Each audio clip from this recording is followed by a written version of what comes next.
Hello friends, कैसे हो। आज मैं आपको बताने जा रहा हूँ। पिछले भाग में हमने आपको 1 से 4 तक क्वेश्चन आंसर करवाए थे।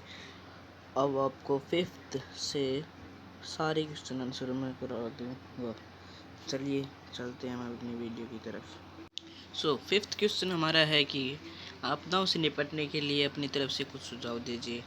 इसका आंसर है कि आपदाएं कभी किसी को बताकर नहीं आती, इसलिए हमें चाहिए कि हमारी सरकार पहले से सभी प्रकार की आपदाओं से निपटने के इंतज़ाम कर ले। ये तो होगा हमारा फर्स्ट पॉइंट। और सेकंड पॉइंट हमारा ये होगा कि आपदाओं से संबंधित उपकरणों का उचित रख रखाव होना चाहिए ताकि समय आने पर उनका उचित उपयोग किया जा सके। और थर्ड पॉइंट है हमारा कि आपदाओं से निपटने का सभी को प्रशिक्षण दिया जाए, स्वयं सेवक दल तैयार किए जाए। और फोर्थ पॉइंट हमारा ये है कि जनता तथा सरकार को आपदाओं के समय सूझबूझ धैर्य का विवेक से काम लेना चाहिए। अब चलते हैं हम अपनी नेक्स्ट क्वेश्चन की ओर। 6th क्वेश्चन हमारा यह है कि जब दानापुर डूब रहा था तो पटनिया बाबू लोग उलटकर देखने भी नहीं है। अब जो इस कथन द्वारा लोगों की किस मानसिकता पर चोट की गई है। तो इसका आंसर होगा कि उक्त कथन के द्वारा लोगों के भीतर पाई जाने वाली क्षेत्रीयता की भावना, स्वाभाविक कठोरता, पारस्परिक द्वेषपूर्ण मानसिकता तथा दूषित राजनीति पर चोट की गई है। यह आम जनता के मन की स्वाभाविक प्रतिक्रिया को भी दर्शाती है। प्रतिष्ठित लोग संकट की घड़ी में उनकी सहायता करने के बजाय अपने निजी स्वार्थों को अधिक महत्व देते हैं और अपनी सुख सुविधाओं को छोड़कर किसी संकटग्रस्त व्यक्तियों का हाल चाल जानने का भी कष्ट नहीं करते। अब चलते हैं हम अपने नेक्स्ट क्वेश्चन की ओर।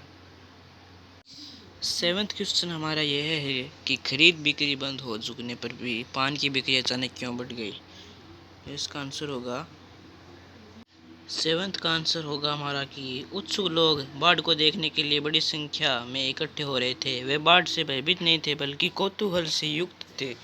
ऐसे समय में पान के उनके लिए बातचीत करते हुए समय गुजारने का सबसे अच्छा साधन था। वहाँ रेडियो होने से ताज़ा जानकारी भी मिल रही थी, इसलिए अन्य सामानों की दुकानें जहाँ बंद होने लगी थी वहीं पान की बिक्री बढ़ गई थी। 8th क्वेश्चन हमारा यह है, जब लेखक को यह एहसास हुआ कि उसके इलाके में भी पानी घुसने की संभावना है तो उसने क्या प्रबंध किए।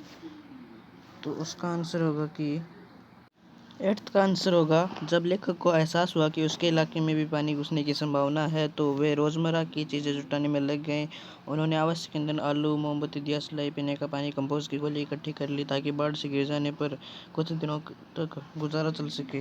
उन्होंने पढ़ने के लिए किताबें भी खरीद ली। उन्होंने बाढ़ आने पर छत पर चले जाने की प्रबंध सुनिश्चित कर ली। अब हम चलते हैं अपने नेक्स्ट क्वेश्चन की ओर। 9th क्वेश्चन हमारा यह है कि बाढ़ पीड़ित क्षेत्र में कौन कौन सी बीमारियों के फैलने की संभावना रहती है। इसका आंसर होगा 8th का आंसर होगा कि बाढ़ पीड़ित क्षेत्र में हैजा, मलेरिया, टाइफाइड, उल्टी, दस्त, पेचिश, बुखार, डायरिया, कॉलरा आदि बीमारियों के फैलने की संभावना रहती है। साथ ही पानी के बार बार पैर में लगने के कारण पेकन वाले घाव भी हो जाते हैं। अब चलते हैं हम अपने नेक्स्ट क्वेश्चन की ओर। 10th क्वेश्चन हमारा यह है कि नौजवान के पानी में उतरते ही कुत्ता भी पानी में कूद गया। दोनों ने किन भावनाओं के विस्फोट होकर ऐसा किया है। इसका आंसर होगा कि नौजवान और कुत्ता दोनों में परस्पर गहरी आत्मीयता थी। दोनों एक दूसरे के सच्चे साथी थे। दोनों में परस्पर गहरा लगाव था। दोस्त होने के नाते उनमें पशु और मानव का भेद नहीं रह गया था। वे एक दूसरे के बिना नहीं रह सकते थे। यहाँ तक कि नौजवान को कुत्ते को के भी बिना मृत्यु की भी स्वीकार नहीं थी। और इसी अपनेपन की भावना के विषुभूत होकर कुत्ता भी पानी में कूद गया। ये हो गया हमारा कंप्लीट। अब चलते हैं अपने नेक्स्ट क्वेश्चन की ओर। 11th क्वेश्चन ये है कि अच्छा है कुछ भी नहीं, कलम थी वह भी चोरी चली गई। अच्छा है कुछ भी नहीं, मेरे पास मूवी कैमरा, टेप रिकॉर्डर आदि की तीव्र उत्कंठा होते हुए भी लेखक ने अंत में उपयुक्त कथन क्यों कहा? इसका आंसर होगा कि कलाकार प्रवृत्ति के होने के कारण लेखक को camera, tape recorder, movie camera की आवश्यकता महसूस हुई ताकि वह इस बाढ़ की जीवंत चित्रण का उसे सुरक्षित रख सके, परंतु यदि वे ऐसा करते तो केवल एक दर्शक बनकर रह जाते और बाढ़ को साक्षात अनुभव करने का अवसर उनके आत्म से निकल जाता। इसलिए उन्होंने उपयुक्त कथन कहा कि अच्छा है, कुछ नहीं है मेरे पास। अब चलते हैं हम नेक्स्ट क्वेश्चन की ओर। हमारा 12th क्वेश्चन ये है कि आपने भी देखा होगा कि मीडिया द्वारा प्रस्तुत की गई घटनाएं कई बार समस्याएं बन जाती है।